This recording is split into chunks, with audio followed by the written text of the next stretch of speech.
അനുഭവത്തിൽ നിന്നുകൊണ്ട് മാത്രമേ ഏതൊരു വ്യക്തിയെയും വിലയിരുത്താവൂ. അല്ലാതെ ഒന്ന് ഫോൺ ചെയ്തെന്ന് പറഞ്ഞോ, ഒന്ന് സംസാരിച്ചെന്ന് പറഞ്ഞോ ഒരിക്കലും ഒരു വ്യക്തിയും പെർഫെക്റ്റാണ് എന്ന് നമ്മൾ നിശ്ചയിക്കരുത്.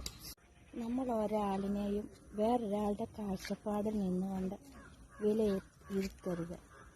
സ്വയം അനുഭവത്തിൽ നിന്ന് മാത്രമേ ഏതൊരു വ്യക്തിയെയും നമ്മൾ വിലയിരുത്താവൂ.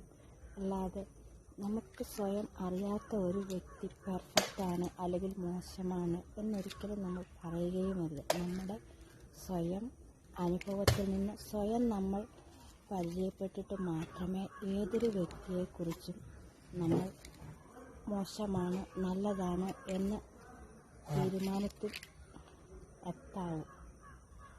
അല്ലാതെ ചിന്തിക്കുക. നമ്മൾ ഒരു വ്യക്തിയെയും നമ്മുടെ കാഴ്ചപ്പാട് കൊണ്ട് മാത്രം വിലയിരുത്തരുത്. മറ്റൊരാളുടെ കാഴ്ചപ്പാട് കൊണ്ട്, മറ്റൊരാളുടെ അനുഭവത്തിൽ, മറ്റൊരാളുടെ വാക്ക് കേട്ടിട്ട്, മറ്റൊരാളുടെ കാഴ്ചപ്പാടിൽ നിന്നുകൊണ്ടും നമ്മൾ ഒരാളെയും വിലയിരുത്താൻ ശ്രമിക്കുകയും ആഗ്രഹിക്കുകയും ചെയ്യരുത്. കാരണം ഒരു വ്യക്തിയോട് എങ്ങനെയാണോ നമ്മൾ പെരുമാറുന്നത് അതിനനുസരിച്ച് മാത്രമേ അവരിൽ നിന്നും റിയാക്ഷൻ നമ്മൾ പ്രതീക്ഷിക്കാവൂ. അതിനപ്പുറം ഒരിക്കലും നമ്മൾ പ്രതീക്ഷിക്കരുത്.